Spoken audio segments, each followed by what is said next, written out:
Gurur Brahma, Gurur Vishnu, Guru Devo Maheshwaraha, Gurureva Param Brahma, Tasmai Shri Gurave Namaha.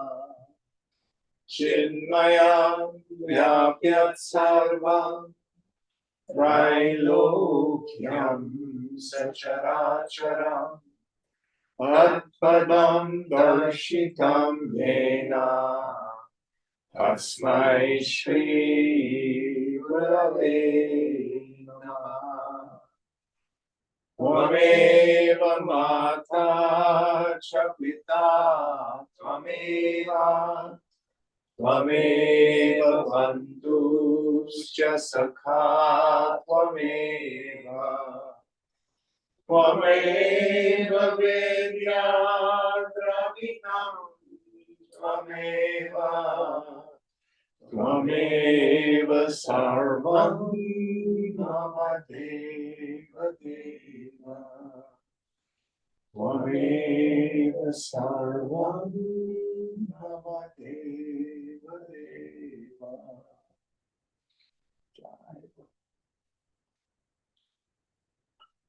Om Sahana Bhavatu Sahana Bhunaktu Sahaviryam Karavavai Tejasvinavadhitamastu ma vidvishavahai.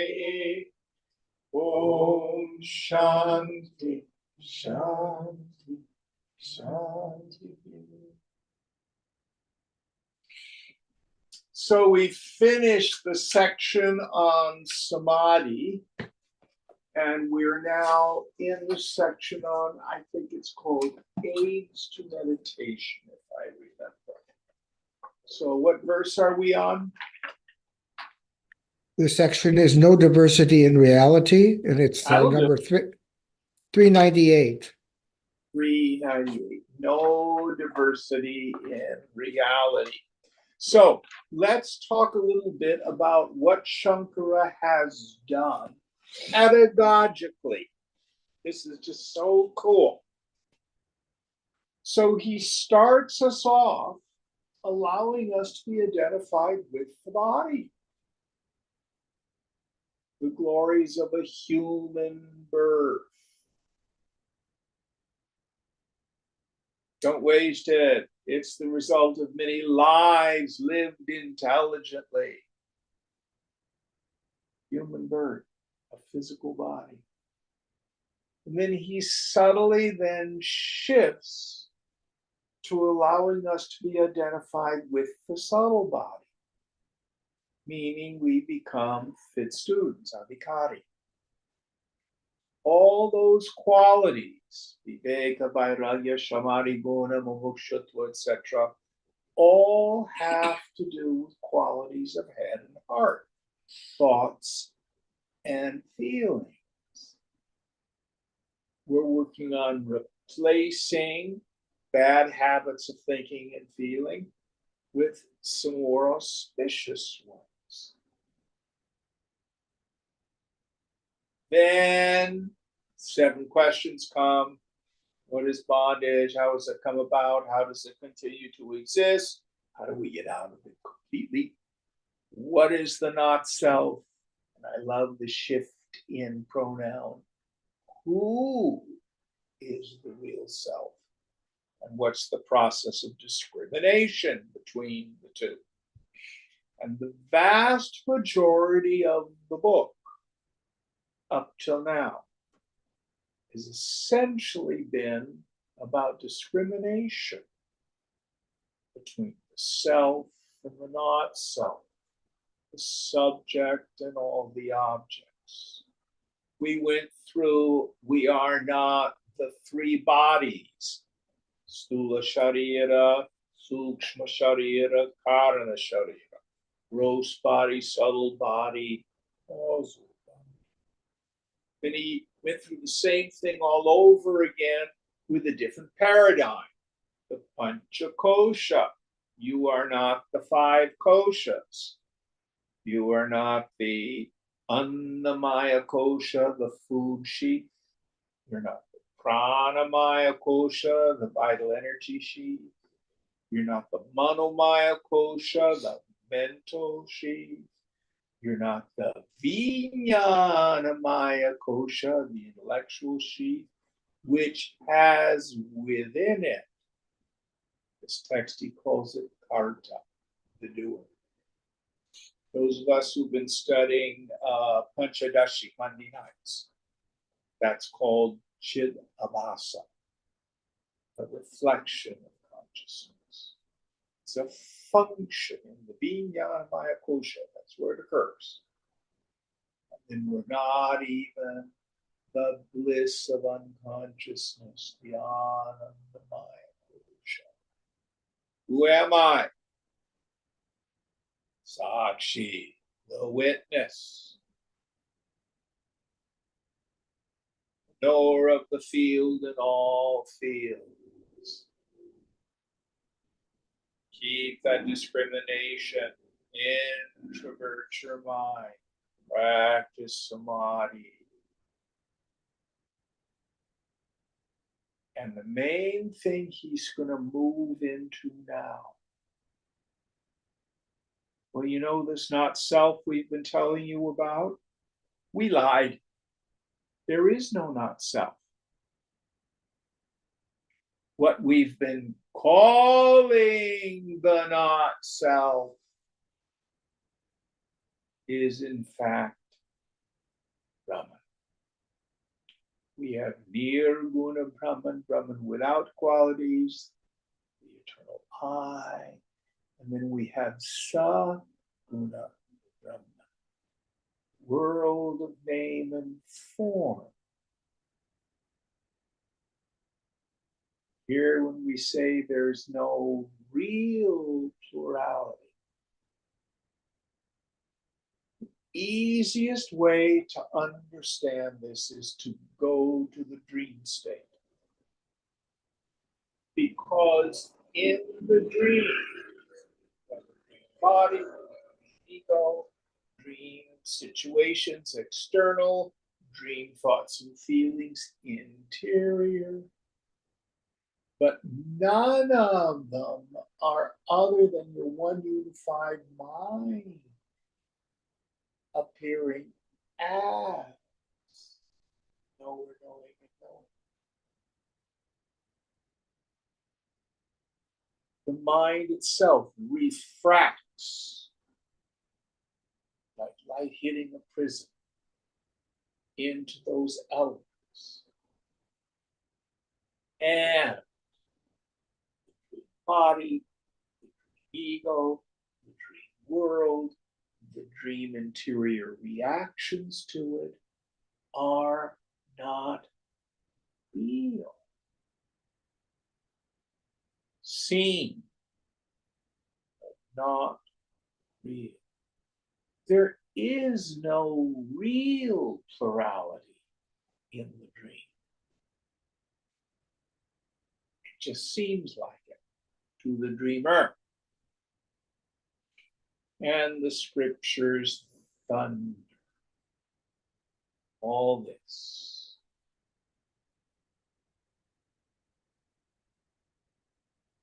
Sarvam idam swapne veti. All this is, as it were, like a dream. All right, let's move into the scripture.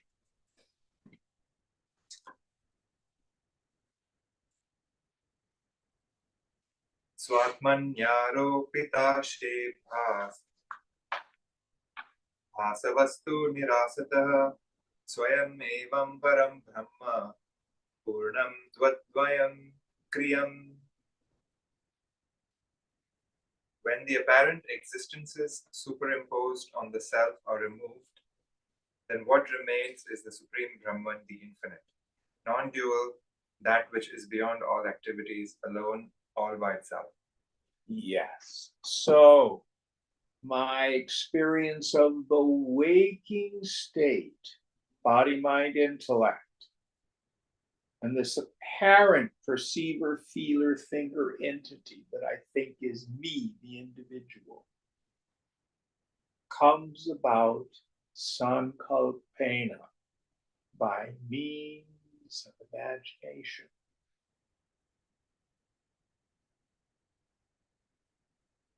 And when I quit believing that, what remains is that Chidakash, space of pure awareness.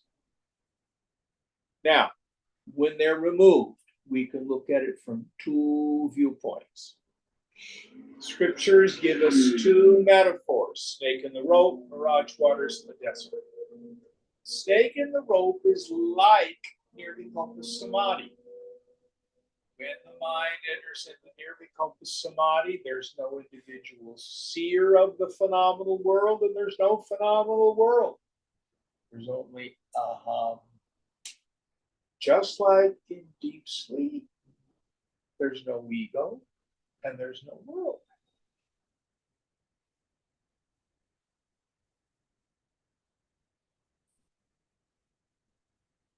But in what we call sahaja samadhi, natural or continuous samadhi, it is like mirage waters in the desert. Before I have knowledge, my senses report water, and my knowledge is water. Keep driving or walking through the desert, and then I realize, oh, it's a mirage. My senses continue to report water, but I know it's not water, it's heat waves off sand. Fool, the ignorant person, looks at the world, thinks I am a person, and there are people, places, things, and conditions out there, and they are solid and real and inherently joy-giving and misery-producing. And I have reactions to them, and my mind is real. I have trauma. I have PTSD. All of this seems so real. Shankara says what's really there. Brahman, which is Baba, being, Sat, real existence. Names and forms are, yeah. By Tatya, false mental creation. So what? Don't worry. It's going to be okay.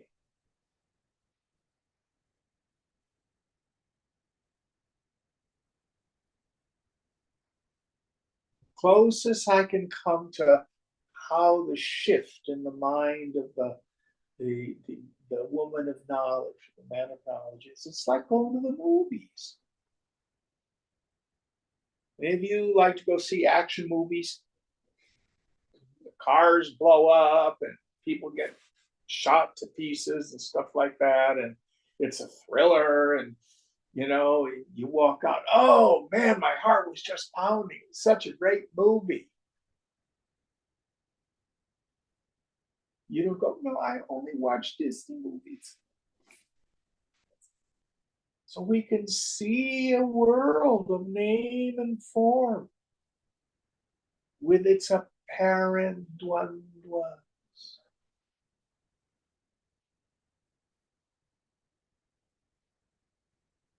It doesn't have to frighten us, first of all. It doesn't have to have us of our surroundings.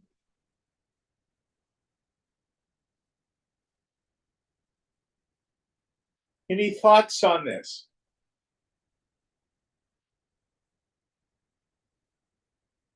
Next verse.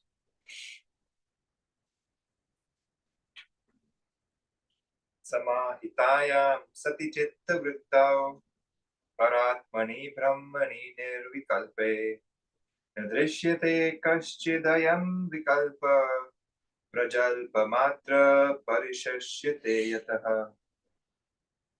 When the functions of the mind, the thoughts, have merged in the Paramatman, the Brahman, the Absolute, then this phenomenal world is not perceived.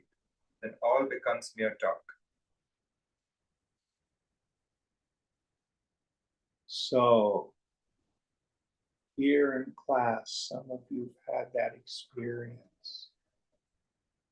You just tune up the mind.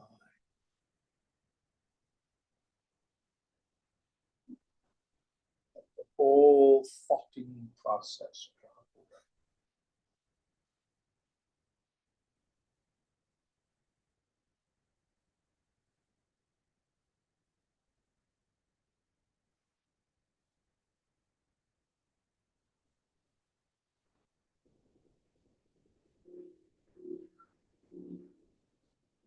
Traffic go by, but it doesn't rob you.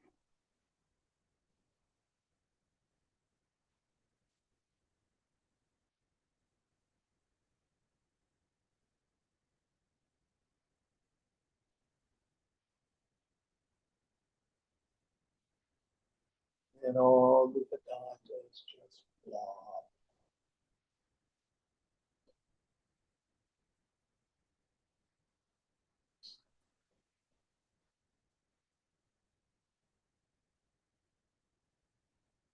I can remember after a satsang and everybody was Swami was just shh. This woman goes up and says, Swamiji, we need to have a talk.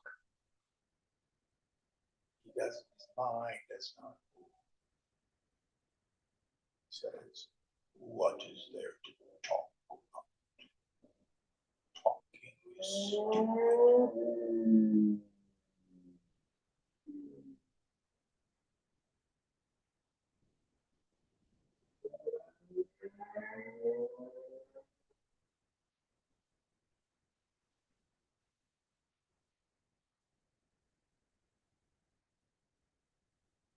Gita says, he who knows, knows it not. Be a philosopher, a theologian, you know. She who knows it not, knows it. Can you unknow the mind? Let it on.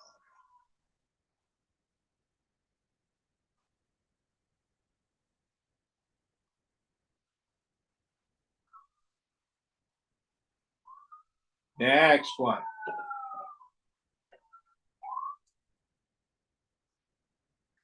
Asal kapo vikalpo yam vish. No, sorry.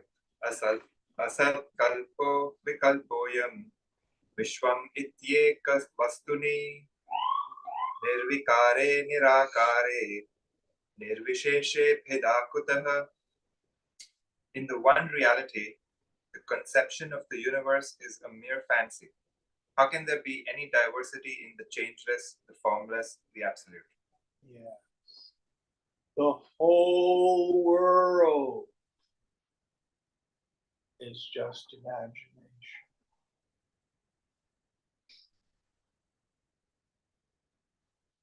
The past is just a kind of thought. You remember yesterday, it's in the now that you remember yesterday.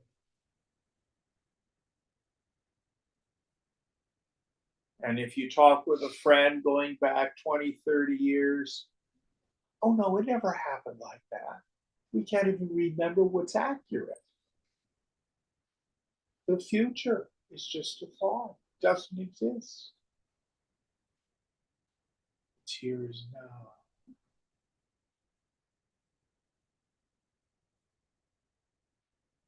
It's now is the self is illuminating, name and form, which comes about the means of imagination.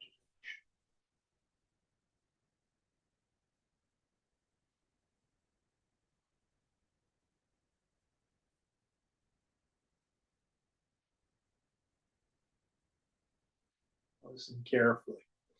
If you can see you are not the body, you are not the mind, you are not the thoughts, you are the space of witnessing consciousness. Everybody else, the self and the is also the space of witnessing consciousness. Whether they grasp that in their own intellects or not.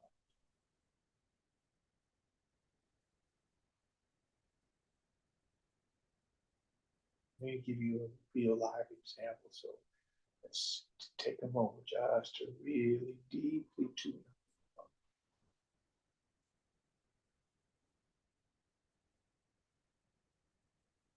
Now just simply think the thought, we're all doomed. It just goes by. God's in charge. My team's going to win. The other team's going to win. None of it changes the substrate.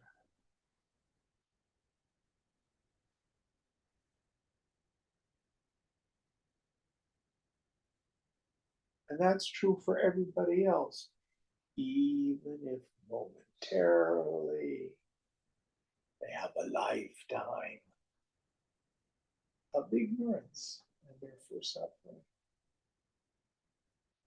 It's just like a bad dream. That's all it is.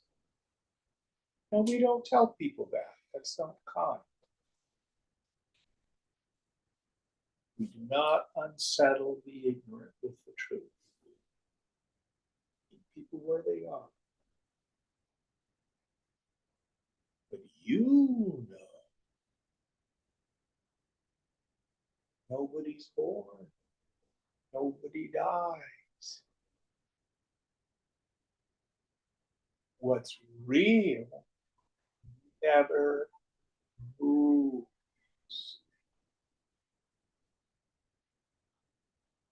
Utasta is the term Vidyaranya. How would you translate that? Mountain, something that's still. Stands.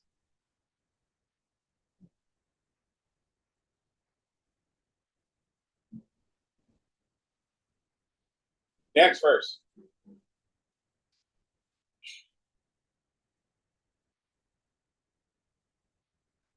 दृष्ट दर्शन दृश्यादि भावशून्यैक वस्तुनि निर्विकारे निराकारे निर्विशेषे भिदाकुतः. In the one reality which is without the seer, the seeing, and the seen, etc., which is the changeless, formless, absolute, how can there be any diversity? Yes. So that doesn't mean for the person of knowledge everything goes too smooth.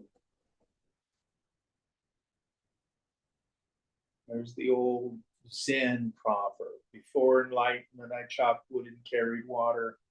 After enlightenment, I chopped wood and carried water. Nothing changes and everything changes.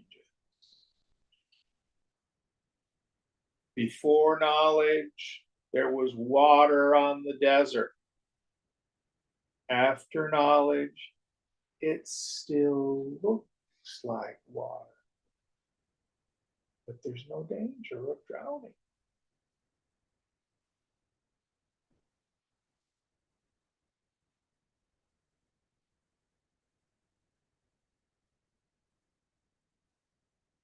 Now, this is not just philosophy.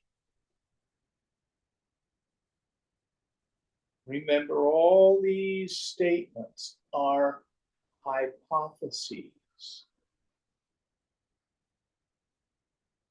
Our job is to prove or disprove them in the laboratory of our own direct experience. It is not figure outable. It's not saying, well, I'm more comfortable with this theology than that theology, this cosmology than that cosmology. No. In the mind, dropping stuff, let it go, go. Vishankar is lying.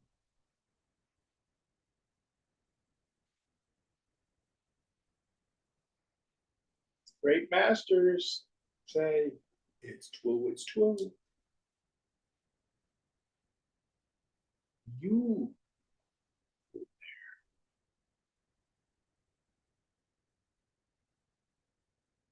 quieter your mind gets, the more transparent, the more ephemeral the phenomenon is.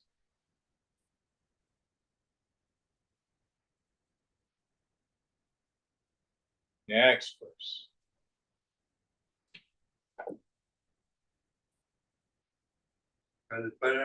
कल्पार्णव इवात्यन्त परिपूर्ण कवस्तुनि निर्विकारे निराकारे निर्विशेषे भेदाकुतः. In that one reality which is all pervading and motionless, like the ocean after the dissolution of the universe, which is changeless, formless, absolute, how can there be any diversity?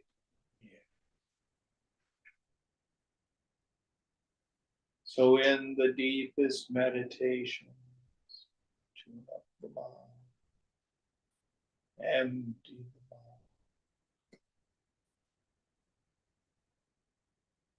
Self is like a shoreless ocean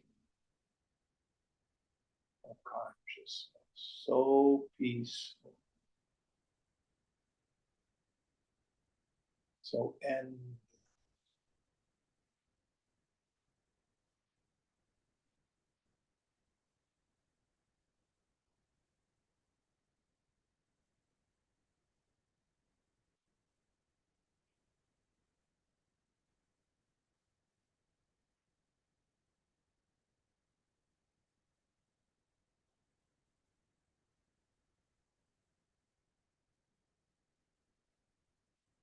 Go there, taste and see the goodness of the Lord. That's the Hebrew song says. Next. तेजसीव तमो यत्र प्रलीनं भ्रान्तिकारणम् अद्वितीय परे तत्त्वे निर्विशेषे भेदा कुतः. How can there be any diversity in the supreme reality, which is non-dual and absolute, where the very root of delusion dissolves, like darkness into light? So, when the delusion, the root of delusion, ignorance is dissolved, the mind can no longer seriously throw up personal sense of self. Just can't do it.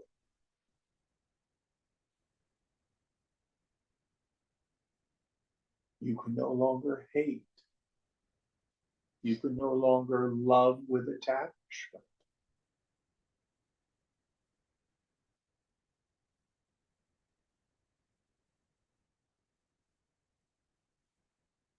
It's all just a movie. Something there is that's very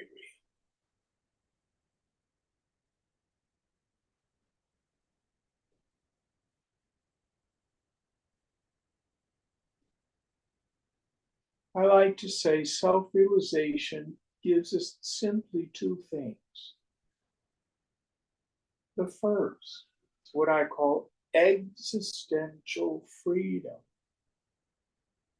Nothing's going to harm you. There's no self there that needs to be secured, defended, protected. And now you know where happiness is. Happiness is freedom from craving, freedom from attachment, freedom from aversion.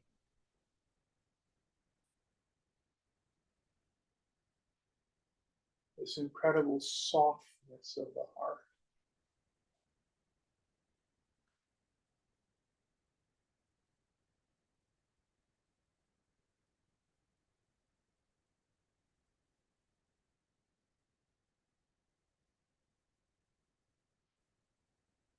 Next one.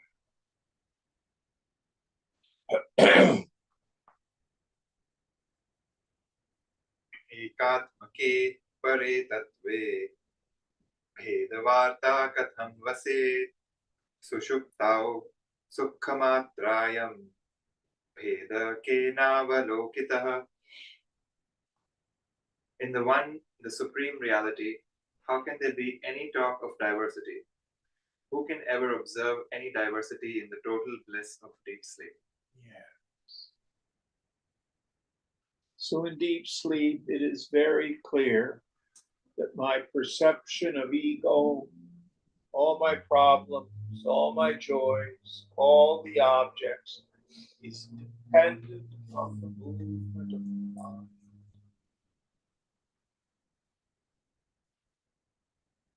And I like to talk about a state. Shankara doesn't address it. It's called Vasanananda. It's in the morning when your eyes open, very close to the deep sleep state. Punch the pillow. Oh, just a few more minutes. Ah, feels so good. And then if you're like most of us, then the day's thinking starts. Oh, I've got this meeting today that I've got to prepare for. And oh, I need to call so and so and such and such. I have to cook for my sister. Oh, I've got to help so and so do such and such. And then as you think about your day, that Vasanananda starts to just fade like morning mist in the sunlight. So, what does it prove to me? I must have a mind in order to be unhappy. I do not need a mind in order to be happy.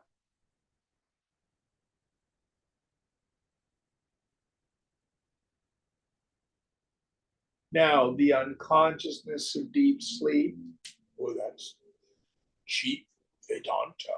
I think I'll just do heroin, make it permanent. No, it's not permanent. Wake up from sleep. What we need to do is renounce the mind itself. What does that mean? I quit believing the mind.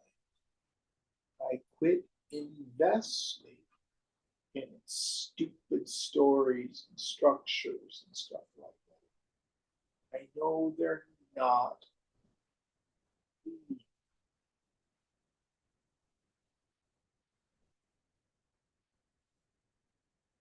Any thoughts on this? Next verse.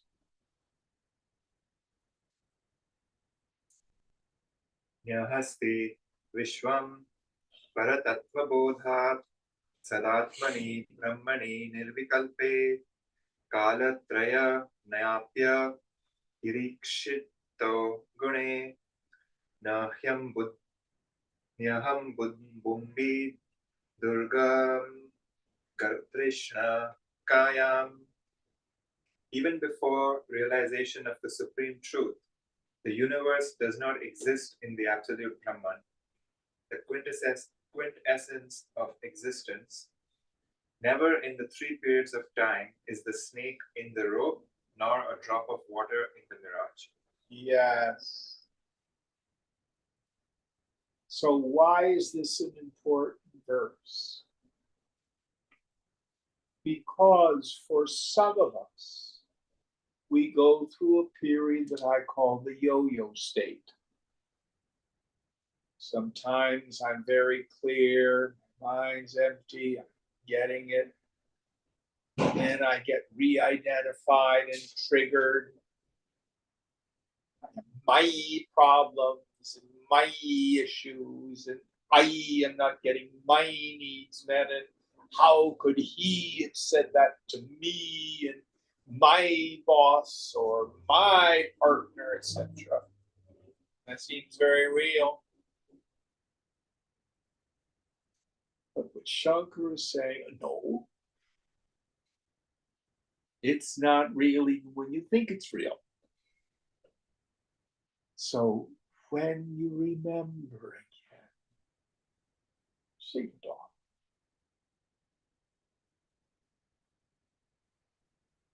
Which is more real, the pleasant dream or the nightmare?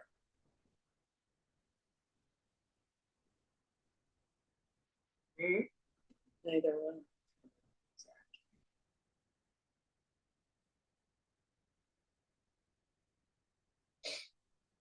So when you're in this state of knowledge, oh, I get it. I know who I am. I am that purpose Brahman. That is a mind state. Where does it go when you go to sleep?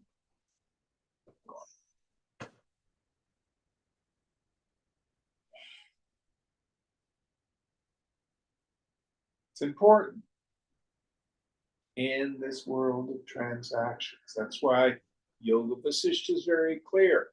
Both bondage and liberation occur to the mind. The self is ever free. Anything that occurs to the mind is fundamentally unreal. Be very careful. That doesn't mean not to do sadhana, not to realize your self nature. Because it does no good to say, my suffering isn't me, my suffering isn't me. You have to see direct experience. It's not real. But if you get, what does the psychologists say, triggered, identify. Don't worry about it.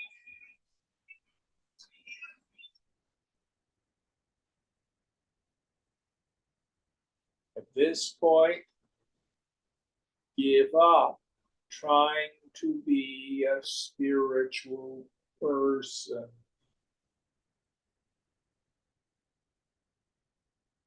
No, you are Brahman.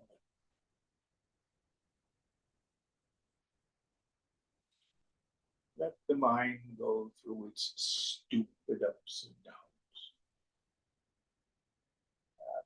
No concern for it.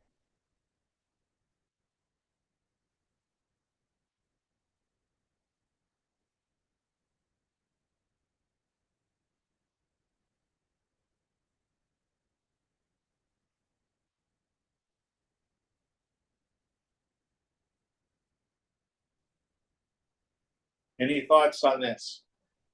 I guess going through the ups and downs reaffirms the fact that you're always away from the mind, in the sense that I felt like, there's this firm belief that, oh, I'm supposed to feel a certain way all the time. Or the mind is supposed to be in a certain state of like pleasantness all the time. But, the sort of lack of concern allowed me to notice that, okay, even in the worst maybe situation, it's still okay because, I come out of it untouched. Well, even when it's going on, Even you're when it's- untouched. Right. Yeah. But I didn't believe it when it was happening, because I'm like, why is this happening? And but I think like through the sort of repetition of being like, oh, it's always like, I went through it and like nothing happened. So Yeah. like that sort of repetition really Yeah. sort of Yeah. simmered that understanding. And the subtle idea of, I want to be a realized person, I want to be a super yogi, I'm a fantastic meditator, I've done all this sadhana, I should be. Who is it who's got all those concerns? Another fool. These are very subtle issues. Again, the Buddhists say, if you meet the Buddha on the road, kill him.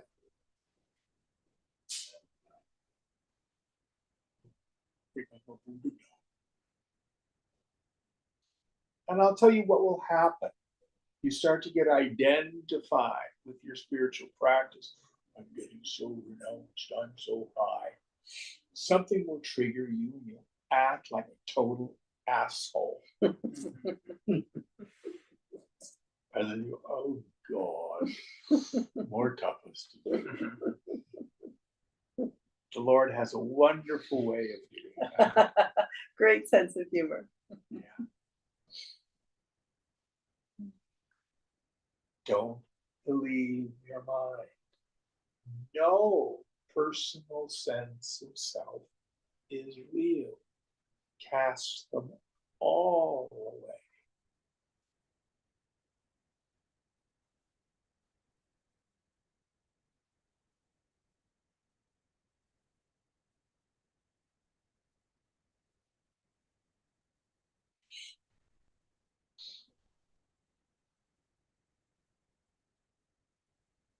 Does that mean to quit doing practices? Doesn't matter. You can do practices, you can stop doing practices. Your mind gets funky, you may want to do some tapas.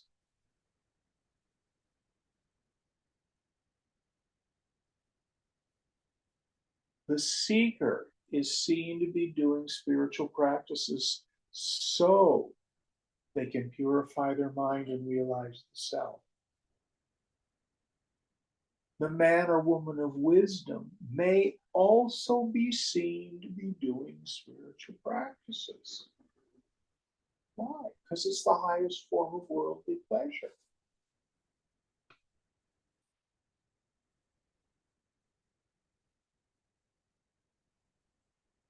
I don't know if this is true, but it was a story. So, Sri Ramakrishna was married, although he never had carnal relationships with his wife. And one of his disciples asked him at one time, well, how come you and the mother never have sex? He said, I'm not going to tell you now, but you will understand. So sometime later, he came into Ramakrishna's bedroom. And there he was, levitated about 3 feet off the floor, cross-legged. The mother was facing him with eye contact, this drishti button. Just Ramakrishna looks at it and says, you think I give this up for mere copulation?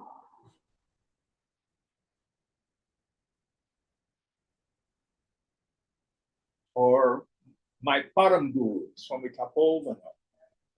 There's stories about him walking all the way from Rishikesh to the Sharada temple, which is now in Pakistan, up near Kashmir. Famous, famous Devi temple. Hung out there for weeks with the priests, just singing bhajans to the mother. I thought you weren't as white, and how come you're worshiping the mother? Because it's fun.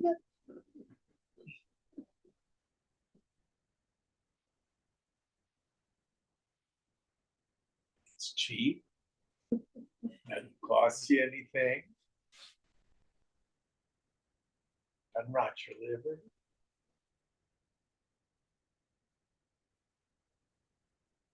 His way at that moment of reveling in the infinite.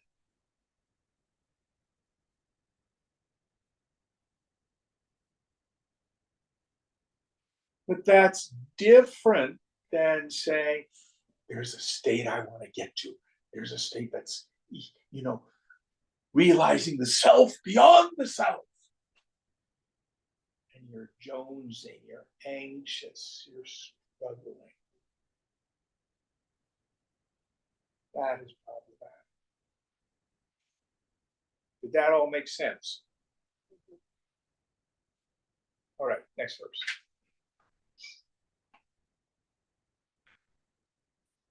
Now, wait, before I finish that point. If you do not know who you are, or your knowledge is very tenuous, then keep doing tapas until all your doubts depart. That's the rule of thumb. How long should I do sadhana? You do sadhana till you don't have any more doubts.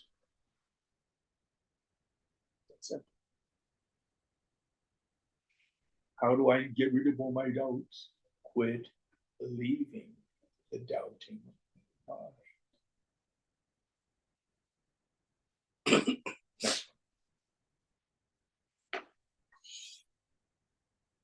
Maya matram idam dvaitam advaitam paramarthatah iti bhrute shruti sakshat sushupta vanubhuyate.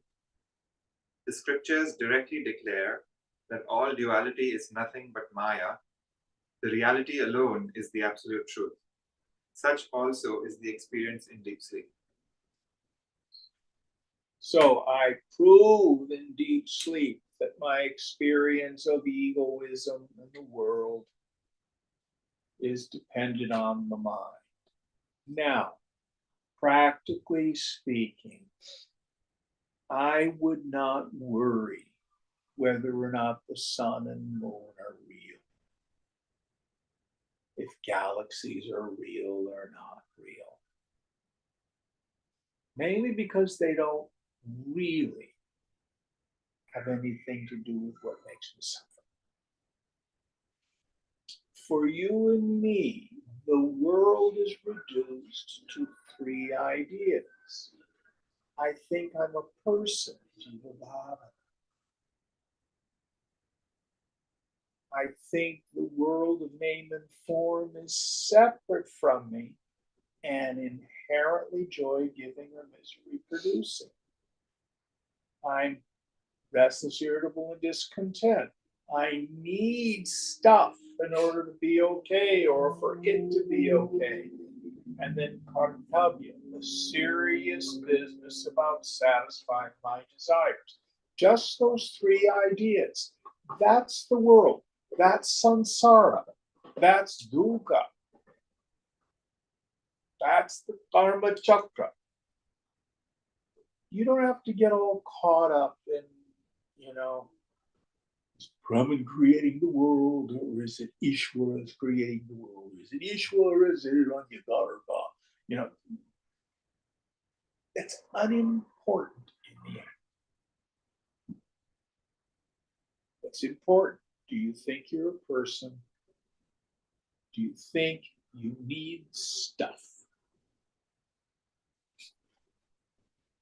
Think changing yourself, changing the world. It's going to make you happy.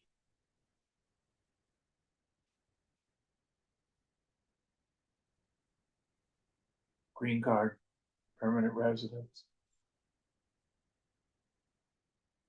We three are citizens. Being a citizen got rid of your suffering. Yeah.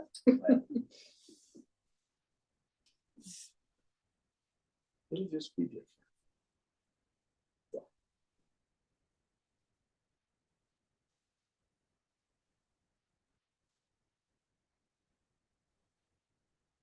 Next verse. Section 67. Atma Vichara Contemplation. Ananyatvam adhishthanaat aropyasya nirikshitam panditai rajjusarpadao vikalpo bhranti jivanaha. The wise have observed that the superimposition is identical with its substratum, just as the rope and the snake. The difference exists only because of delusion. So, what is Brahman? If I see something that appears to be other than Brahman, it is adhyasa, superimposition.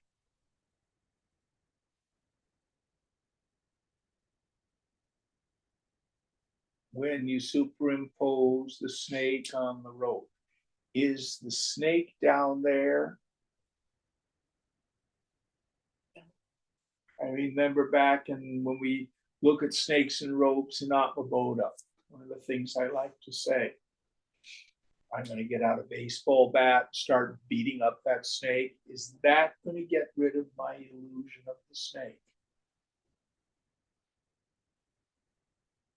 Listen carefully. There is no gradual enlightenment. I have been meditating for 20 years. The head of my snake has turned into a rope.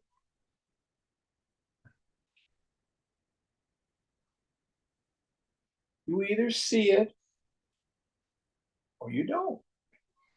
No blame. If when we endeavor to work the knowledge, do our subject-object discrimination, we get to that final point of the space between your thoughts with your attention introverted. Who are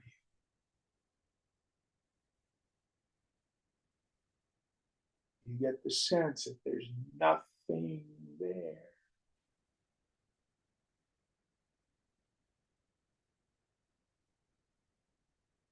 You either see it or you don't. I don't get it, Jim. You think I should become a vegetarian? And we focus outward. You either see it or you don't. Now, in class, we may get glimpses, and then the ignorance comes back when we go out. But if you get the sense of that witnessing consciousness, that vast empty space, you're not going to know more self. You either see it or you don't. Now, again, it may be very tenuous in the beginning, but at least now you have something real with which to work.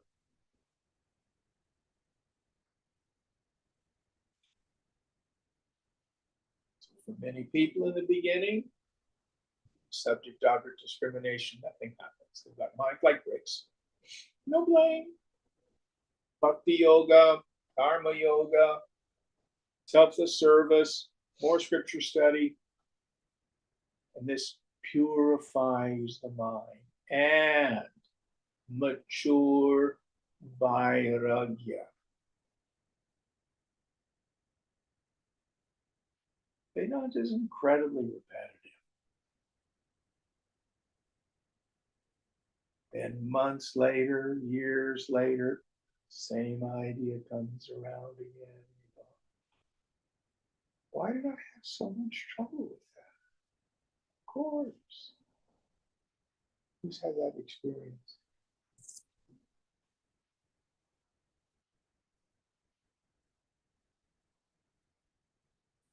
So Wendy and I are going through Mandukya.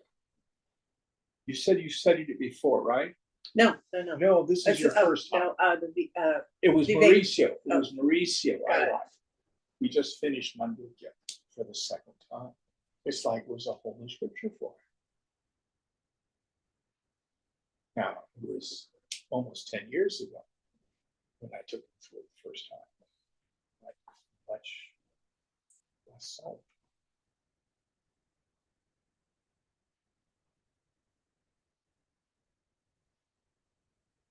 Self-realization is not difficult. It's yourself. Who sees the phone? That's yourself. You don't get another self. My only problem is I superimpose on that direct experience all sorts of nonsense. Tall, I'm short, I'm male, I'm female, I'm successful, I'm not successful. Everybody hates me. Everybody loves me. Just thoughts. That's all they are. And they never touch you.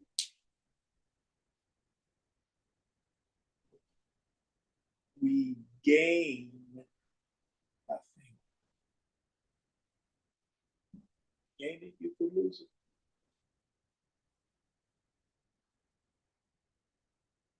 We realize it's always been there.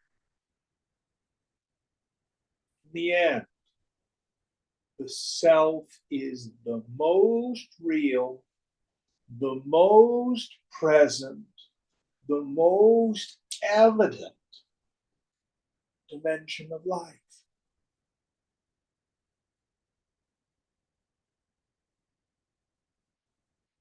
How we miss it, such is the power of Maya.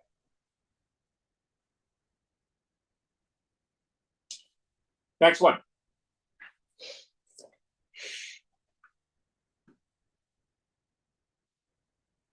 चित्तमूलो विकल्पोऽयं चित्तभावे न कश्चन अतश्चिच्यत समाधेहि प्रत्यग्रूपे paratmani. The apparent universe has its root in the mind and cannot exist once the mind is annihilated. Therefore, dissolve the mind by fixing it on the most subjective supreme self. So again, when we dissolve the mind, dissolve the world. Two ways of looking at it. Again, back to our discussion of Nirvikalpa Samadhi. Tune up the mind, stop the thought.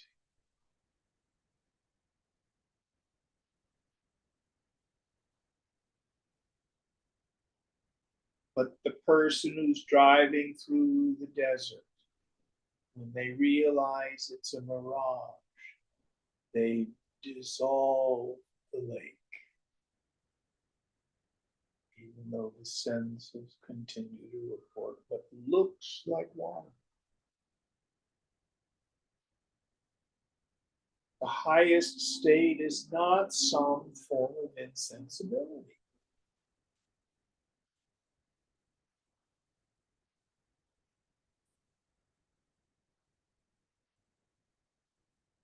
How do you dissolve the mind? Just those three ideas. When you're convinced, I'm not a person.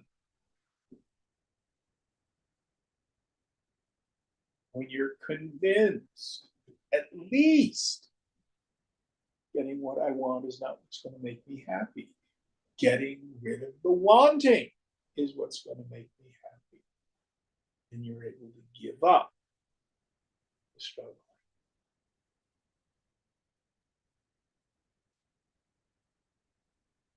Yeah, but what about all my ambitions? Have a long life. You will refund your misery.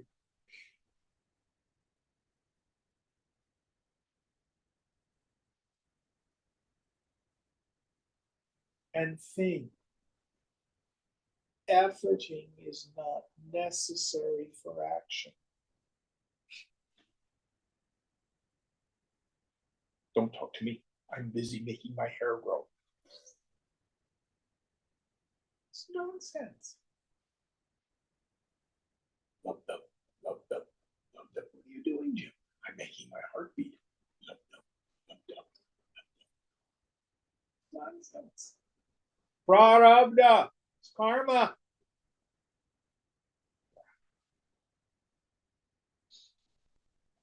Don't worry about that until you die.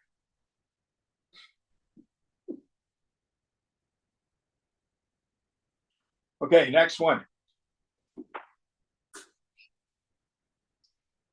Kimapi sadata bodham kevalanandarupam nirupam mativelam nityamuktam nihiram niravadhi gaganabham nishkalam nirvikalpam hridi kalyati vidvana brahma purnam samadhau. Through samadhi, the wise man realized the infinite Brahman in his heart as something inexplicably of the essence of eternal knowledge and complete bliss, which is unparalleled, which is beyond all limitations, which is ever free, which has no activity, and which is indivisible and absolute like the limitless sky. Yeah. Beautiful, beautiful verse. And again, my suggestion is don't focus on trying to achieve samadhi. Focus on Koham, who am. Technically speaking, anytime the mind is free from thought, even if it's just for a little moment,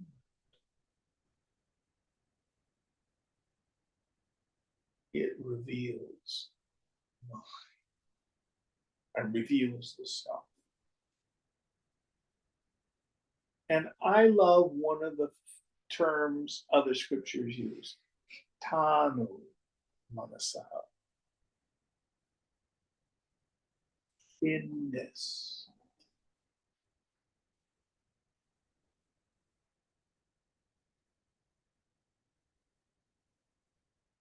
Tune up the mind. It can become very thin.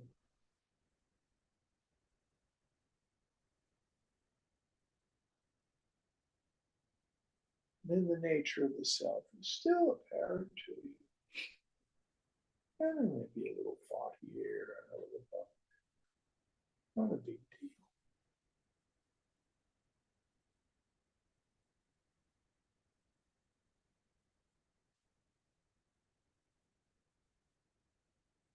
The author of The Cloud of Unknowing has a wonderful metaphor. So there you are engaged in a conversation with someone you care about, and the conversation's important. And out of the corner of your eye, you see somebody walk by across the street. You see them, but you don't pay any attention to it. You're in conversation.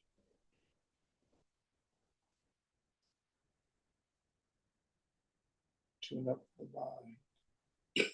And little thoughts come here. There's some people walking across the street. Pay them no attention.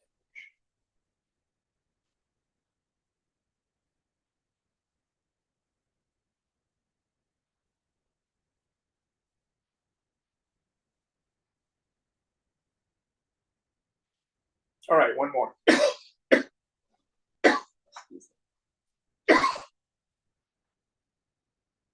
Prakriti Prikriti Shunyam Bhavanatit Bhavam Samara Samasamanam Manasambandha Duram Nigama Vachana Siddham Nityam Masta Prasiddham Priti Kalyati Vidvana Brahma Purnam Samadhau.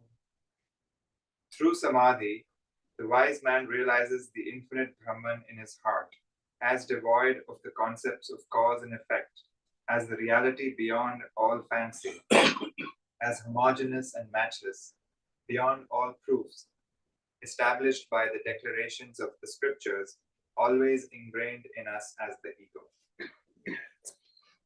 So it's the substratum of the ego. The ego is, I am, fill in the blank.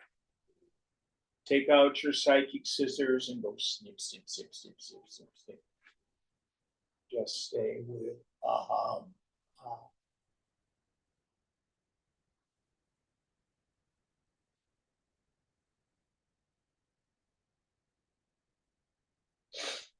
Here Shankara's just poetry just dances.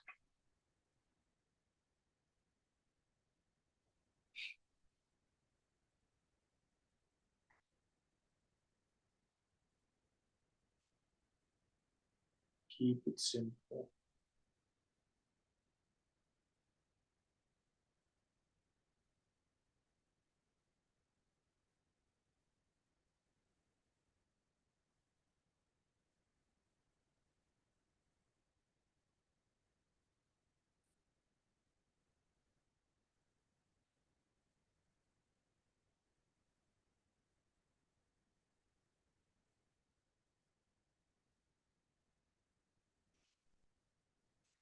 This is a wonderful place to start. Om Purnamada Purnamidam Purnat Purnamudachyate Purnasya Purnamadaya Purnameva Vashishyate.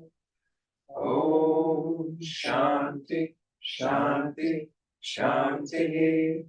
Hari Om Shri Guru Yo Namaha. Hari Om.